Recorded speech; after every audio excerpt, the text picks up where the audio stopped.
Alors, bonjour ou bonsoir selon le moment où vous allez écouter donc le visionnement de ce deuxième petit webinaire d'intégration. Alors, j'avais fait un premier webinaire d'intégration qui avait présenté donc le premier module d'information professionnelle qui avait été vu, qui concernait donc les techniques qui permettaient d'équilibrer les chakras et d'intégrer ça avec les techniques de décodage et de déprogrammation. J'avais demandé, bon, les gens qui étaient présents ne semblaient pas avoir beaucoup de questions. Les gens qui n'étaient pas présents, je présume que vous n'avez pas beaucoup de questions non plus, puisque vous n'étiez pas là. Donc, je présumais que vous aviez donc un sentiment d'avoir déjà intégré la chose. Alors, il y a Margot, j'aimerais ça revenir sur des choses. Il y a Margot qui me disait que parce qu'en fin de compte, j'avais manifesté dans le dernier mail qui proposait ces 4 soirées d'intégration-là. J'avais dit que j'avais quand même l'impression de ne plus être en contact tellement avec les gens.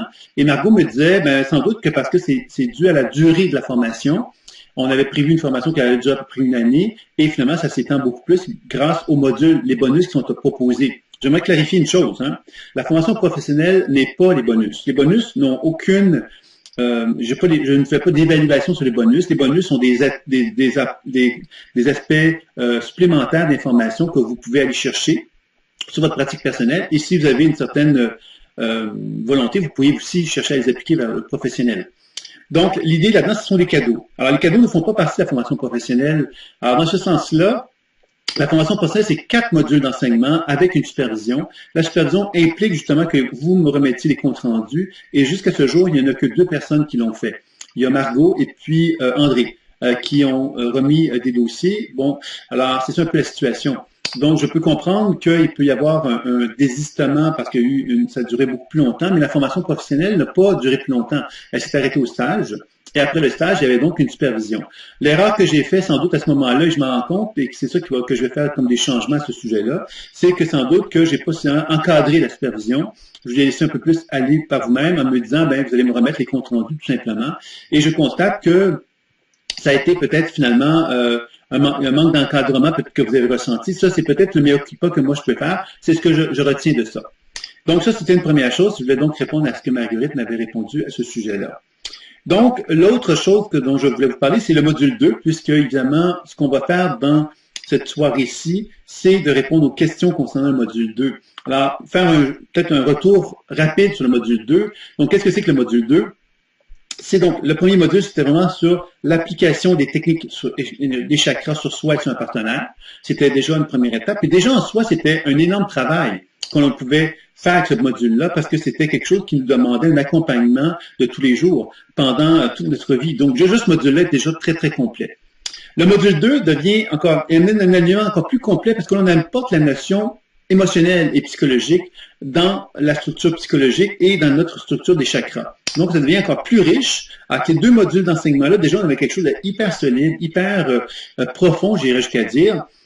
Tantôt, justement, je parlais avec une étudiante de formation qui me disait justement qu'elle avait une certaine problématique qu'elle reconnaissait quelque part dans sa vie, qu'elle n'avait pas vue jusqu'à maintenant et qu'elle découvrait, qui était en elle.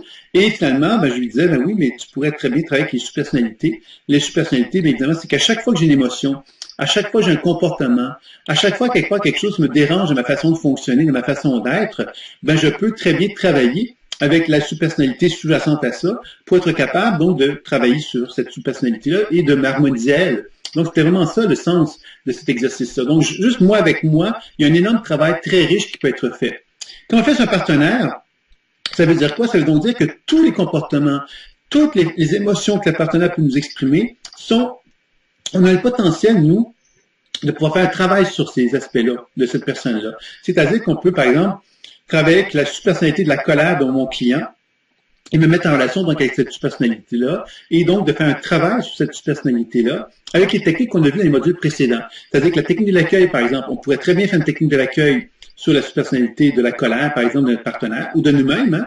On pourrait très bien faire la technique de l'accueil. On pourrait très bien faire la technique des chakras, c'est-à-dire toutes les techniques qu'on a apprises, qu'on a appris à faire sur les chakras, on pourrait vraiment très bien le faire sur le colérique. Le colérique se présente à nous comme une expression de nous-mêmes colérique, et on pourrait donc travailler sur les chakras de cette entité-là distincte de nous pour être capable de chercher à régulariser la circulation énergétique et amener donc la transformation de la colère dans quelque chose qui se représenterait davantage comme étant un potentiel évolutif chez moi.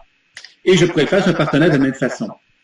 Donc, vous voyez que ce module-là est un module quand même qui est assez riche, tout comme le premier, ils sont complémentaires, et que à ce moment-là, bien évidemment, ça veut donc dire que si on pratique adéquatement tant sur soi que dans un partenaire avec ces deux modules-là, on a une capacité de faire un travail exceptionnellement riche déjà. Si on maîtrise bien les techniques, si on est capable d'aller au bout des trois grands volets dont je vous ai déjà parlé, décodage intuitif, qui va me permettre de comprendre la raison d'être des problématiques, déprogrammation, qui va me permettre donc de donner aux perturbations tout ce dont elles ont besoin pour se transformer, et les soins. Les soins, bien évidemment, on a vu qu'à mesure qu'on avançait dans les enseignements, il y avait de plus en plus de soins. Alors, dans les premiers modules, l'introduction, plutôt, on avait vu qu'il y avait la technique de l'accueil, les techniques d'auto-guérison, qui étaient des techniques de soins, donc qui s'ajoutaient au décodage et à la déprogrammation. Dans le module sur les chakras, on a vu un certain nombre de techniques énergétiques favorisant l'équilibre des chakras que l'on pouvait appliquer sur soi et un partenaire. Toutes ces techniques-là viennent enrichir le volet soins. Et l'aspect sous-personnalité psycho-énergétique venait finalement nous rappeler qu'il était possible d'intégrer le décodage, la déprogrammation et les soins dans une intervention psychologique émotionnelle qu'on peut faire sur soi ou pour faire sur un partenaire sur plusieurs façons de travailler avec ça. Donc, vous voyez que ça, c'est quelque chose qui était quand même assez riche et quand même assez intéressant de pouvoir aborder cet aspect-là. Et on avait vu que j'avais proposé 49 dynamiques psycho-énergétiques associées au chakra. Donc, 49, c'était évidemment 7 par chakra. Et 7 par chakra, ça veut dire qu'il y a 7 états énergétiques, vous vous rappelez. L'équilibre, le désalignement, l'hyperactif, l'hypoactif, l'hyperactif surchargé, l'hypoactif surchargé et l'épuisement. Donc, c'est ça un peu que ça représentait les 49. Et il va y avoir donc un jeu de cartes intuitif que je peux déjà vous annoncer comme qui va être sans doute lancé en septembre. Alors, j'ai pris un certain temps de le finaliser, ce projet-là, parce que les formations en ligne m'ont pris un temps beaucoup plus élevé que j'avais prévu. J'y étais un peu les yeux fermés, je ne savais pas dans quoi je m'embarquais vraiment dans le processus de développement. Il y a eu beaucoup d'éléments de complexité, de complications, qui ont fait que j'ai mis beaucoup plus d'énergie que je le pensais dans cette direction-là. Et j'ai choisi justement, d'ici septembre, de prendre plus de temps pour moi, prendre plus de temps justement pour finaliser ces projets-là, et prendre le temps aussi de mieux justement ramasser toute l'école en ligne, en fin de compte, pour lui donner encore plus de maturité. Donc, c'est un peu la raison justement de ces délais-là. Donc, j'en suis désolé pour cela. Donc, là, je vois que tu me dis que ça fonctionne et le film, donc c'est bien. Je vois que ça fonctionne maintenant. D'accord. Je le vois maintenant, Anne-Marie. Donc, s'il y a des choses que tu veux me faire savoir, bien évidemment, c'est le moment. S'il y a des questions, j'allais justement te demander si tu as des questions sur ce module-là, qui était finalement très riche. Parce que on pouvait vraiment comprendre, et je l'avais nommé la multiconscience thérapie. J'avais parlé de la multiconscience thérapie pour la simple raison que quand on commence à comprendre les sous-personnalités psycho-énergétiques, ça veut dire que moi, dans ma structure énergétique, je peux travailler sur, par exemple, le colérique qui est en moi. En travaillant sur le colérique en moi, je peux constater que le colérique, au niveau de son chakra du cœur, peut avoir une autre sous-personnalité de victime, par exemple. Et la victime peut avoir au niveau de sa gorge, par exemple, une autre sous-personnalité d'abandonner, et ainsi de suite. Donc, vous voyez qu'à travers ça, il y a une espèce de phénomène de poupée gigogne qui peut en résulter, et ça nous rapproche vraiment de la physique quantique, qui nous parle vraiment d'états multiples de conscience qu'on a en soi. Et ces états de conscience multiples, évidemment, ce sont des informations, des potentiels virtuels qui sont en nous, et ces potentiels virtuels-là peuvent être très colorés, émotionnellement parlant, par exemple, ou peuvent, à quelque part, être vraiment en harmonie avec soi. Alors, vous voyez, c'est ça un peu que je vous dirais par rapport à ça. Donc, elle m'aurait une question. Comment on peut travailler sur la colère avec les chakras? Alors, si on reprend l'idée des super-personnalités, c'est super simple. Parce que ça veut donc dire quelque part que si je le fais sur moi-même, je vais prendre le temps de m'enraciner, de développer ma présence au niveau du cœur, comme je le fais toujours. Je vais utiliser la technique de l'écran.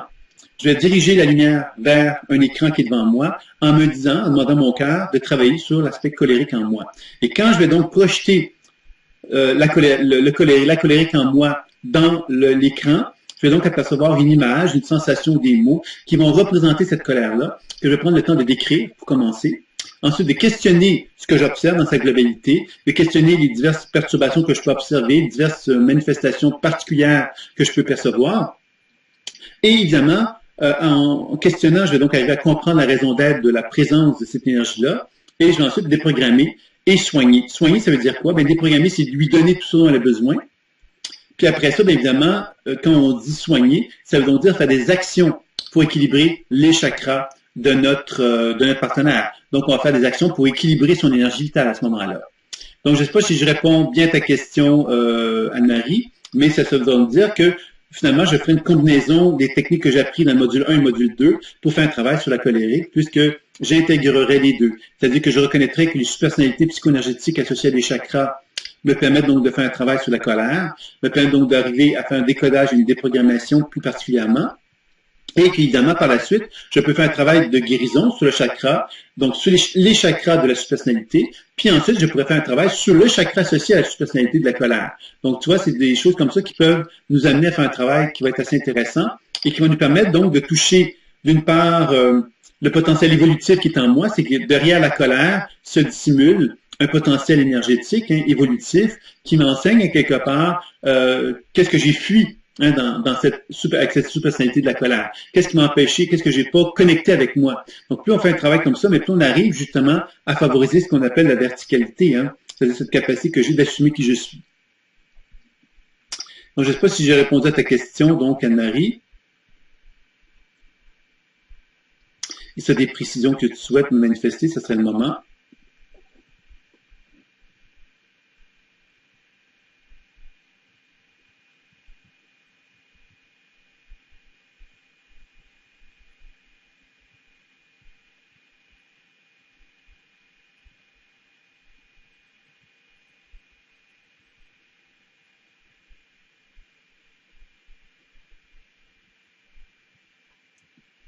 Bien sûr, c'est en fin de compte la déprogrammation, tu te rappelles, la déprogrammation, qu'est-ce qu'elle nous enseigne? C'est que toute forme de manifestation énergétique, quelle qu'elle soit positive, négative ou autre, ce qu'on va chercher à faire, c'est qu'on va chercher à lui donner ce dont elle a besoin pour la déprogrammer, la libérer de sa perturbation. Alors, quand on s'adresse à la colère, on pourrait se dire, mais la colère, c'est négatif.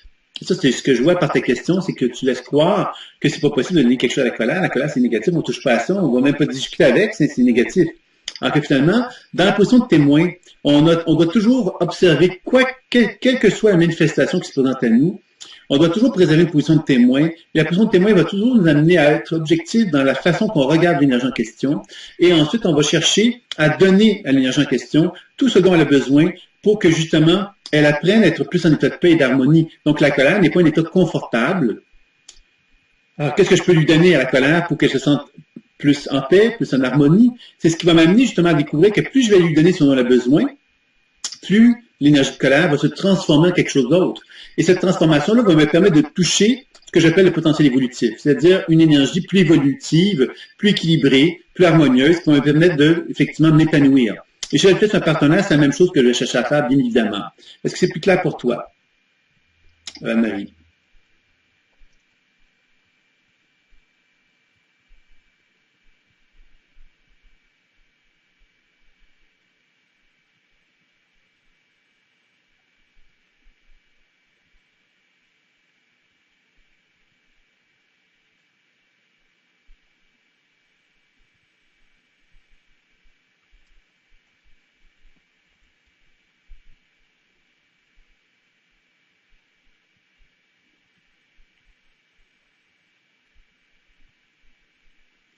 Oui, mais ça, Marie, tu vois, quand les perturbations sont très fortes, en général, on ne va pas faire une écoute à ce moment-là. Pour la simple raison qu'on va être justement trop identifié à l'émotion. On va faire un travail journalier, régulier, dans les moments où on va se sentir justement plus dans une position de témoin. La position de témoin, c'est la position où on est capable d'observer quelque chose sans tomber dans l'émotion. Parce que si on est dans l'émotion, on est trop identifié à la colère, par exemple, on pourra difficilement faire ce travail-là. C'est pour ça que quand on fait un travail personnel sur soi, on doit vraiment être conscient du processus d'accompagnement qu'on effectue avec nous-mêmes. Et ce processus d'accompagnement-là doit se faire pas dans les moments où on va mal, c'est dans les moments où, d'une certaine façon, on est capable de tendre la main vers le comportement qui nous dérange. Alors, le colérique, on n'est pas toujours colérique. Donc, quand on n'est pas toujours colérique, ça veut dire que quand je suis pas colérique, je suis capable de poser un regard sur la colère qui est en moi et je suis capable de travailler avec elle. Quand je suis colérique, à ce moment-là, c'est plus difficile de pouvoir l'envisager parce que je vais être trop identifié à la colère et je ne pourrai sans doute pas finalement faire un travail adéquat. Alors, tu comprends, c'est là que c'est important de bien comprendre la notion d'accompagnement qui se fait à travers une longueur de temps, c'est-à-dire ça se fait à travers un rythme qu'on va régulièrement effectuer pendant un certain nombre de semaines, de mois dans notre journal intime. On va s'accompagner dans cette démarche-là. Est-ce que c'est plus clair pour toi, Anne-Marie?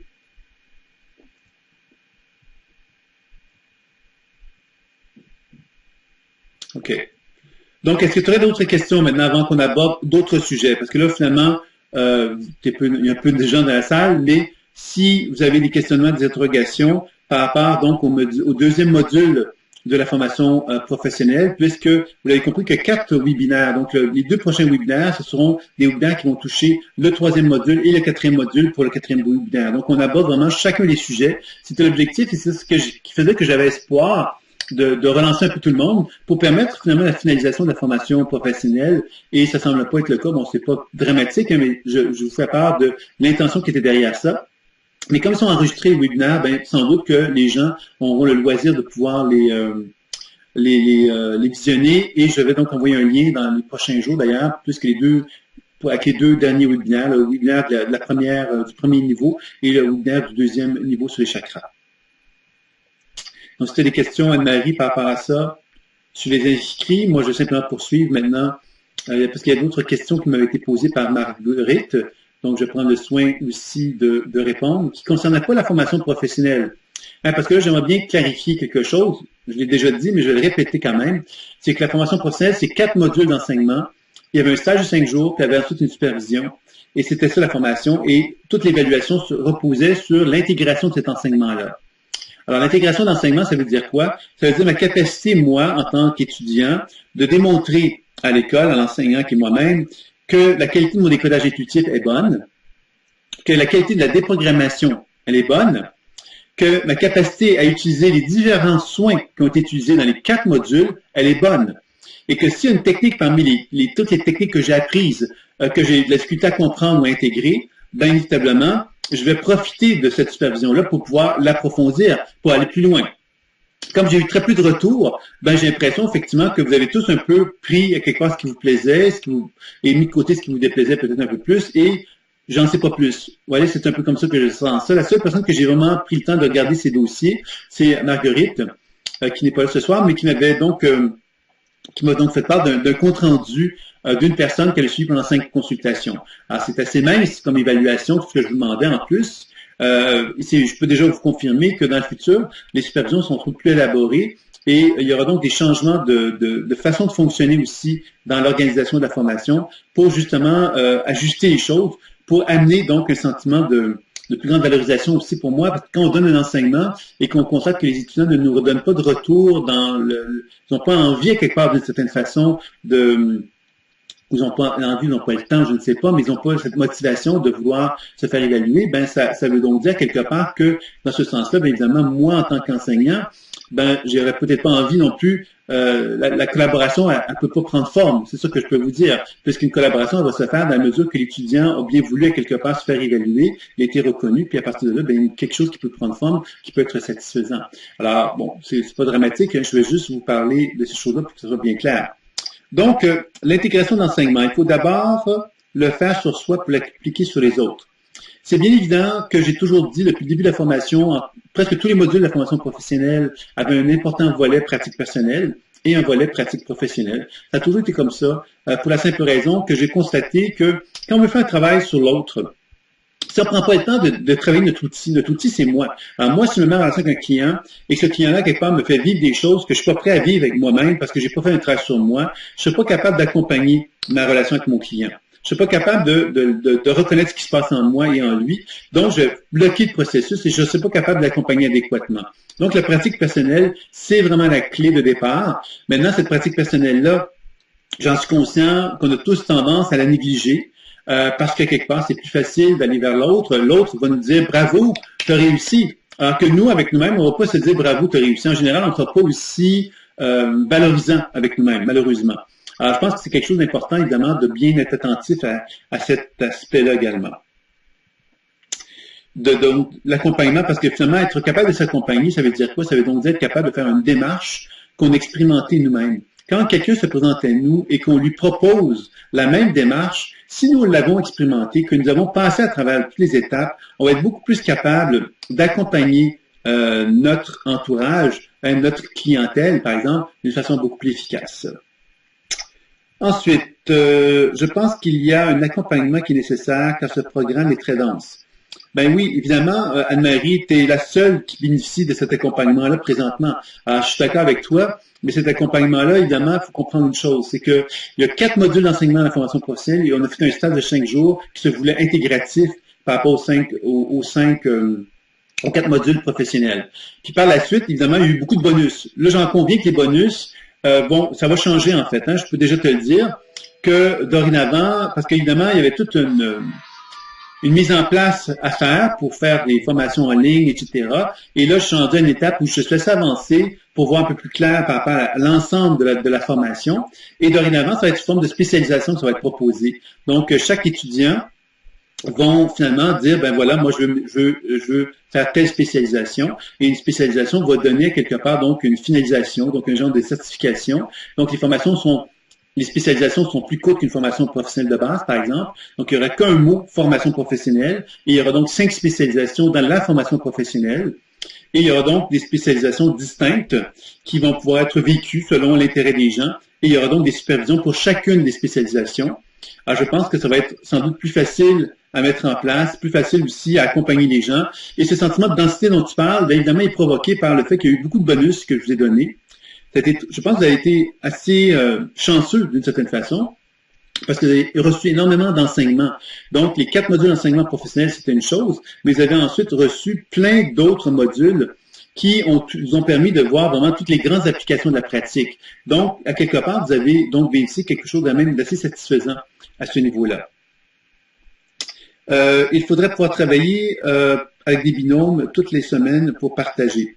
Encore là, je pense qu'il n'y a pas beaucoup de monde qui ont manifesté toute cette volonté-là, je dirais, de faire ça. Je pense qu'André a été un des pas mal l'étudiant le plus désireux d'avancer, de progresser, puis ça a donné quand même des bons résultats, parce que bon, je sais qu'il est en vacances présentement, mais André a quand même fait un beau cheminement.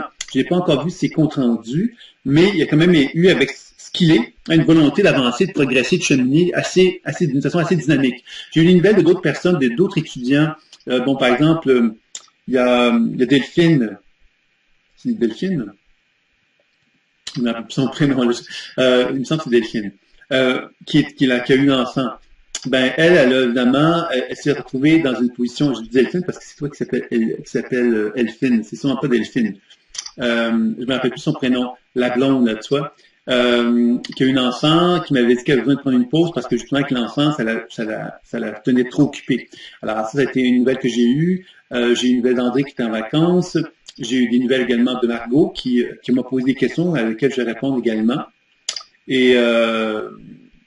Et puis également une autre, je ne me plus son nom, en plus, ça fait tellement longtemps qu'il y a des gens que je ne me rappelle plus, qui m'ont donné une nouvelle récemment. J'ai eu un mail d'elle, ça fait longtemps que je n'ai pas eu de nouvelles, qui me disait qu'elle pratiquait quand même assez régulièrement avec des gens qui font du Reiki. Mais qu'effectivement, elle reconnaissait que ce qu'elle faisait était plus que du Reiki et qu'elle le voyait bien aussi par les résultats. Mais c'est ça un petit peu que j'ai eu comme nouvelle. Donc, c'est bien évident que dans ces conditions-là, bien évidemment, ce besoin d'assimilation dont tu fais part, ben, c'est pas tout le monde qui a cette envie à quelque part de s'investir comme tu le fais, Anne-Marie. Donc, ça veut donc dire que la formule telle qu'elle était présentée était effectivement trop dense, puis effectivement, il y a des corrections qui ont été faites. Donc, les prochaines formations vont fonctionner sous des formes de spécialisation. Donc, les gens auront moins d'enseignements en bonus, comme on dit. Il y en aura un petit peu pour chacune d'une spécialisation, mais ça sera moins exigeant à ce moment-là. Donc, on va poursuivre, si tu veux bien, la démarche des réflexions qui étaient là. Je suis très partant du travail collaboratif, mais c'est exigeant, bien sûr, c'est assez exigeant. Et c'est certain que, bon, il y a des problèmes comme le chat, que tu sais comme moi, j'ai voulu développer un système qui permettrait les pratiques entre vous, etc., d'avoir vraiment un espace qui permettait, avec une certaine aisance, de pouvoir pratiquer. Mais le chat a eu énormément de petits problèmes. Là, actuellement, il fonctionne. On est plus proche de la fin que du début. Mais il y a encore des petits problèmes techniques qui se sont manifestés récemment. Donc, c'est un peu ennuyant parce que ça ne me permet jamais de vraiment lancer la machine autour de ce chat-là. Mais c'est certain que ça aussi, ça va aider, je pense, les gens de pouvoir envisager que tous les mercredis, donc tous les mercredis, ça commence demain en passant, tous les mercredis, il y a donc une salle qui s'appelle la salle des thérapies intuitives, dans la liste des salles en haut à ta gauche. Et tu fais clic sur la liste des salles et tu vois qu'il y en a une qui s'appelle salle des thérapies intuitives. Tu cliques dedans et il y a un mot de passe peut-être qui va être demandé, que ça serait intuition. Et à ce moment-là, tu peux donc accéder à des enseignements assez riches, assez entre étudiants, c'est-à-dire que vous allez pouvoir échanger entre vous, les étudiants de toutes les formations, hein. C'est-à-dire que ça peut être des gens qui sont dans la formation professionnelle, des formations personnelles, des gens qui ont envie de pratiquer, des gens qui ont envie de discuter. Bon, il y aura de toutes sortes de monde qui vont être là. Hein. L'idée, c'est de justement créer une genre d'une communauté permettant à chacun d'entre vous de pouvoir communiquer, échanger, partager. Alors, c'est un peu ça l'idée qui est proposée dans ce chat-là. C'est donc à partir de demain que ça commence. Comme je dis, je ne m'attends pas à ce qu'il y ait énormément de monde demain, parce que effectivement, bon, les choses vont se mettre en place doucement, mais à partir de 18h30 jusqu'à 22h, il me semble que ça va être disponible. Puis évidemment, les gens peuvent se présenter à d'autres moments, mais bon, c'est pas trop grave. Le pseudo, tu parles de quoi? Oubliez le pseudo à ce stade-ci, parce que quand tu es dans la salle, quand tu es dans le chat, le pseudo, c'est Elfin. Et Elfin, que tu te promènes dans une salle, dans une autre salle, c'est toujours Elfin que les gens vont voir. Elfin, c'est ton pseudo. Il change jamais dans les divers salles que tu vas fréquenter. Par contre, si tu vas dans la salle thérapie intuitive, c'est possible qu'on te demande un mot de passe. Et ce mot de passe-là, c'est intuition. Donc, tu l'inscris, puis tu fais OK, Enter, et tu rentres dans la salle tout simplement. Alors, on a mis un mot de passe pour simplement s'assurer que les gens qui vont dans cette salle-là, ben, ils vont être là pour pratiquer, puis ils vont pas être là pour finalement mélanger tout le monde. Là, tout le monde est là parce qu'ils ont eu l'autorisation, en fin de compte, d'être là en sachant qu'il y a un mot de passe, c'est une intuition qui est là. C'est un peu l'idée de base de ça. Je vais poursuivre, donc si tu as d'autres questions, tu me le fais savoir, Marie. Donc, il y a des questions qui m'ont été posées sur le dernier module sur l'alimentation intuitive. Oui. Alors, donc, on m'a posé des questions sur l'alimentation intuitive. Il y a donc Margot, qui m'a posé ces questions-là. Elle a fait une expérience avec les remèdes.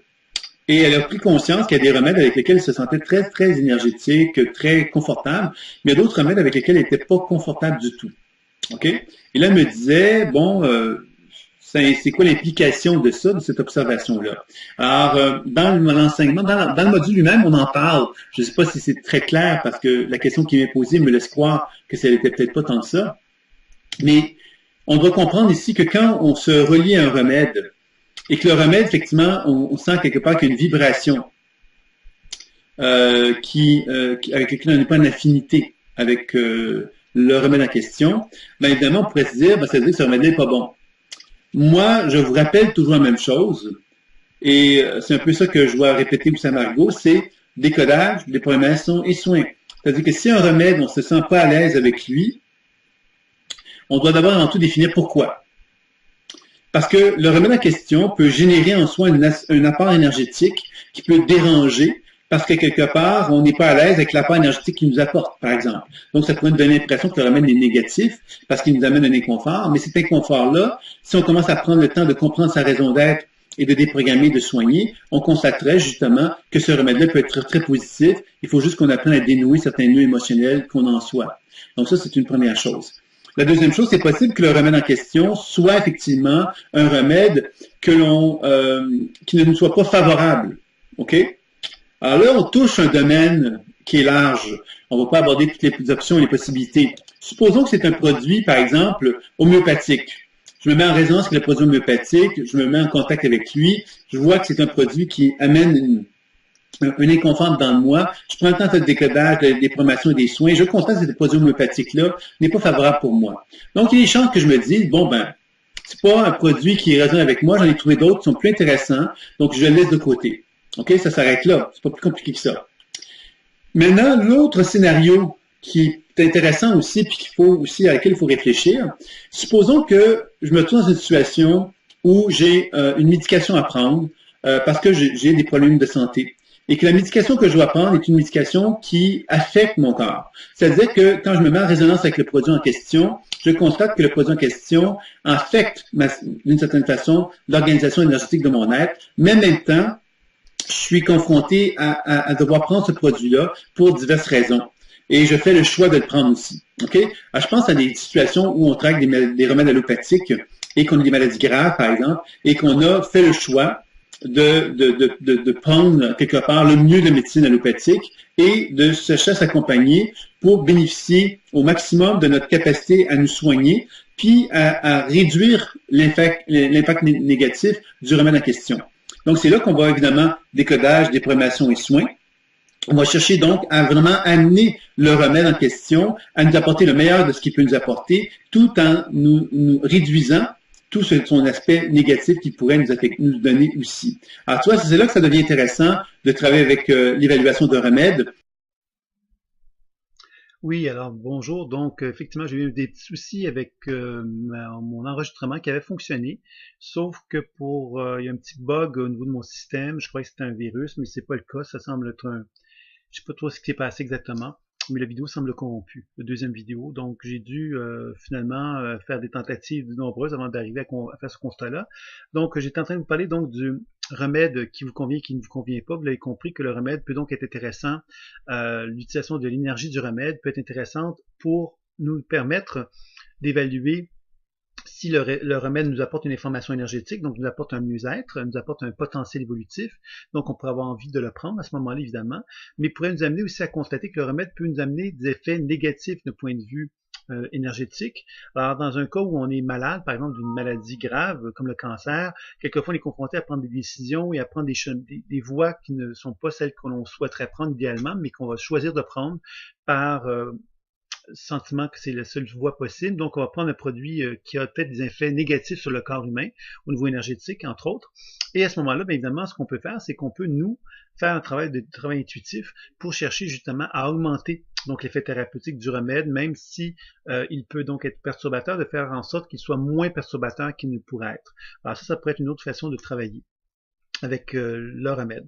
Alors, je vous rappelle évidemment qu'il y avait un monsieur qui s'était intéressé beaucoup avec le cuivre. Hein. Il s'est mis en résonance, lui, avec des remèdes, des produits. Alors, c'est facile de faire ça avec un drap de cuivre, avec les bandes de cuivre également. Il suffit tout simplement de se connecter avec le produit de cuivre, avec un fil de cuivre, avec le produit en question, le mettre dans un verre, le produit. Et à ce moment-là, on peut se syntoniser avec le remède et on peut donc aussi bénéficier de l'effet énergétique que le cuivre va souvent amplifier l'effet énergétique du remède. Donc, ça peut nous permettre de faire des évaluations aussi de cette façon-là. Alors, pour aller chercher donc une évaluation plus amplifiée, disons, du remède, quand on ne le ressent pas clairement, ça peut être une façon d'aller chercher une information supplémentaire. Donc ça, c'était pour l'alimentation intuitive, les questions qui m'ont été posées. Il y avait le potentiel évolutif que je voulais revenir. Marguerite m'avait fait part de certains cas et j'avais constaté effectivement qu'il y avait un élément intéressant donc ici à tenir compte, c'est que le potentiel évolutif, quand on fait un soin à un partenaire, c'est très important de mettre l'emphase sur le potentiel évolutif qui consiste justement à déprogrammer les programmations, les limitations qui se trouvent dans le champ énergétique de la personne pour pouvoir vraiment lui faire valoir quel est le potentiel évolutif qui est en lui. Ce potentiel évolutif-là, plus on le met en évidence, plus notre partenaire va voir clair vers où il s'en va.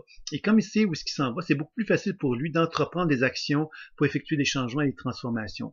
Alors c'est comme ça qu'on va procéder beaucoup pour amener donc un travail intéressant au niveau du potentiel évolutif d'une personne. Et c'est pourquoi donc j'avais précisé à Margot que c'était important donc de vraiment mettre l'emphase sur cet aspect-là, puisque c'est ça qui nous met en connexion avec l'essence fondamentale de l'être.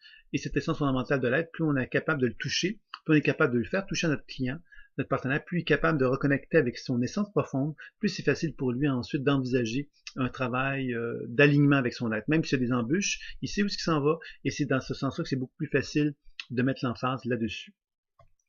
Avant de terminer, j'avais le souci de vous faire part d'un petit peu des changements des formations professionnelles. Donc, vous avez fait la formation professionnelle de base. Alors, évidemment, vous saviez que j'étais en train de préparer d'autres enseignements qui allaient donc compléter la formation professionnelle de base. Et j'ai finalement décidé de faire une formation professionnelle qui va donc recouper 5 spécialités. Alors, ça ne change pas grand-chose pour vous, puisque dans la formation professionnelle de base, vous avez 2 spécialités. La première spécialité, c'est la psychoénergie des chakras, qui se composait des 2 premiers modules que vous avez suivis. Et la deuxième spécialité, c'est soins quantiques de l'oreille et des fascias, qui se compose de 2 modules, en fait de 3 modules d'enseignement, dont vous avez vu 2 modules dans la formation professionnelle de base. Mais ne vous inquiétez pas, puisque le 3e module, en grande partie, vous allez l'avoir dans la leçon du module, je pense être le module 13, si je ne me trompe pas, le module 12 plutôt, cerveau et thérapie quantique, qui va finalement vous servir un petit peu de vision, puisqu'on va réorganiser cette leçon-là. Moi, je suis en train de la réorganiser et je vais donc inclure une leçon sur la cerveau et thérapie quantique qui va donc permettre de compléter l'enseignement. Si vous allez voir sur les leçons anciennes, de toute façon, sur la formation professionnelle, vous allez voir qu'il y a des corrections qui ont été faites sur les leçons. Module 1 et le module 2 sur les chakras, il y a eu des modifications qui ont été faites, particulièrement sur le module 2, des modifications assez importantes.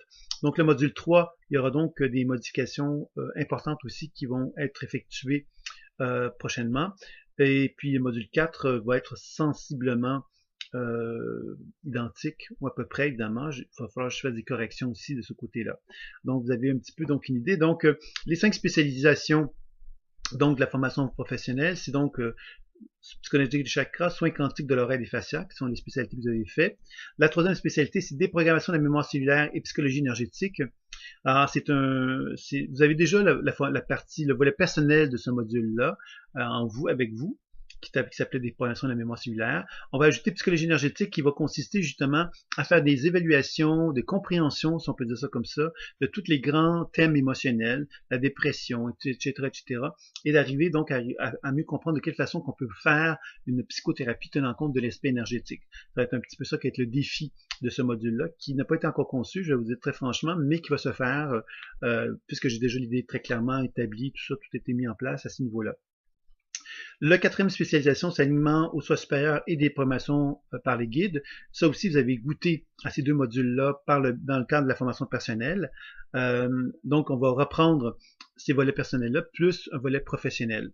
Donc, ça va être ça. Et le multiconscience thérapie et accompagnement thérapeutique, la cinquième spécialisation, qui, elle, va mettre l'emphase sur le processus d'accompagnement thérapeutique. Alors, à partir du moment qu'on fait un soin, 2 soins, ça va. Mais quand on fait un accompagnement thérapeutique, on rencontre des résistances chez les clients, puisque plus on arrive à enlever les résistances, justement, chez lui, plus on arrive à enlever les couches, plus on commence à toucher donc des zones de résistance qui peuvent être encore plus élevées, et dans lesquelles, quelquefois, notre partenaire va avoir besoin de prendre sa vie en main, de pouvoir faire des travaux de libération émotionnelle, de faire des travaux un peu plus puissants, dans lesquels il va être plus impliqué, disons.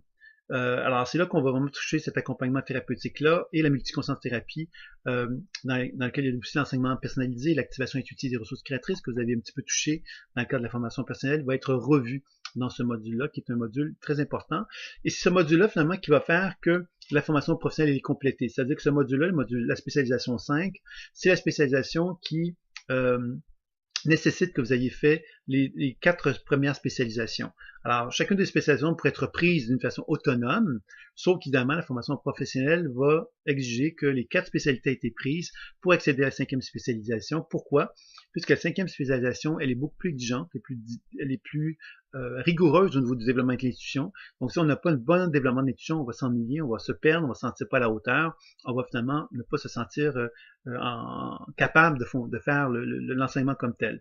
Donc, c'est pour cette raison-là que cette spécialisation-là va se faire en dernier lieu.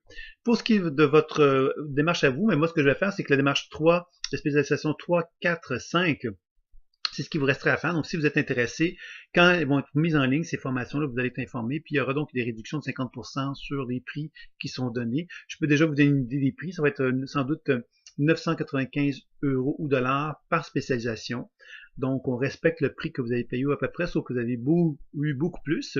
Et dans ce cas-ci, ça va vous dire que pour vous, la spécialisation 3, 4 et 5 va vous revenir à 500 € au lieu de 995 €. Donc, c'est ça un petit peu l'intérêt pour le fait que vous avez pu bénéficier donc des formations, de la formation personnelle. Alors, chaque module, évidemment, l'autre chose que je dois vous dire, c'est que chacune des spécialisations va donc bénéficier de certains avantages. Chacune des spécialisations va donc avoir 2 modules d'enseignement vidéo. Vous allez avoir les webinaires du lundi soir. Alors pour ceux qui ne le sachent pas, maintenant tous les lundis soirs, vous avez un webinaire systématique pour la pratique personnelle, pour la pratique professionnelle et pour le grand public. Alors j'ai choisi de faire ça pour permettre de meilleurs encadrements pour les gens en formation, mais aussi permettre donc au grand public donc d'avoir accès à des informations régulières. Donc souvent je vais faire des petites conférences qui vont être associées à ça et vous pouvez les retrouver soit dans la bibliothèque du site ou bien sur ma chaîne YouTube où vous pouvez retrouver donc les enseignements qui sont donnés. Alors vous avez quelque chose d'assez riche quand même qui va très vite se prendre forme. Là on en a déjà fait 2, ça a été très intéressant Les deux conférences, d'ailleurs, ont été très intéressantes. Donc, vous avez ça. Donc, vous avez tous les webinaires du jeudi. Donc, vous avez la chance de revenir, si vous le voulez, à poser des questions sur votre pratique. Il n'y a aucun problème à chacune de ces lundis-là. Et puis également, vous avez aussi donc un stage de 3 jours pour chacune des spécialisations. La première spécialisation sur la psychoénergie des chakras, vous avez toujours 3 jours, comme je viens de vous le dire, sauf que vous avez la possibilité de prendre 2 jours supplémentaires.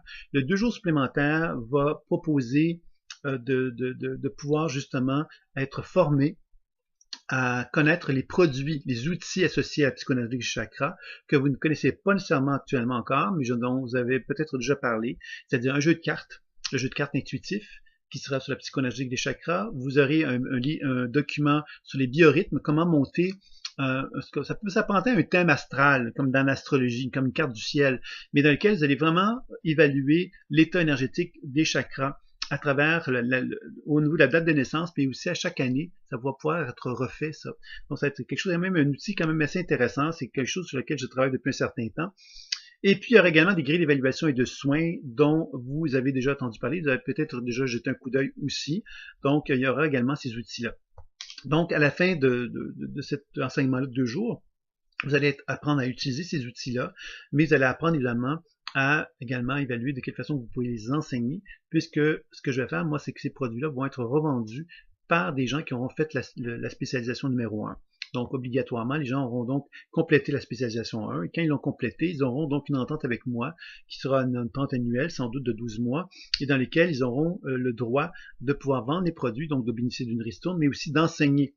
Alors, il y aura également des retours, on se rencontrera régulièrement pour regarder un petit peu comment ça évolue, tout ça, mais il y aura donc une entente qui prendra forme à ce niveau-là, et il y aura donc un prix pour ce 2 jours-là supplémentaires de 250 € ou dollars, il me semble que c'est ça. C'est peut-être un peu plus, je ne sais plus exactement, mais enfin, quelque chose globalement, c'est un peu ça. Donc, vous avez une idée. Alors, c'est le seul module, vous allez avoir 5 jours de stage. Les autres modules vont donc avoir 3 jours les autres spécialisations auront donc 3 jours chacune. Sauf qu'on va essayer de faire en sorte de les regrouper, c'est-à-dire que la spécialisation soins quantiques de l'oreille et des fascias, par exemple, va se regrouper. Les 3 premiers jours, ça sera sur celui-là, et les 3 jours suivants, dans le même stage, dans la même durée, il y aura des préventions de la mémoire cellulaire et psychologie énergétique. Alors, on va essayer de toujours regrouper les spécialisations pour que les gens, quand ils se déplacent, ils puissent se déplacer pour la peine, comme on dit. Voilà. Donc, c'est ça, un petit peu les nouvelles que je voulais vous transmettre.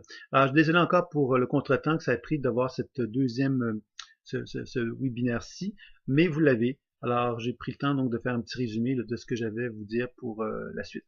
Donc, je vous dis à très bientôt. Merci beaucoup. À très bientôt. Au revoir.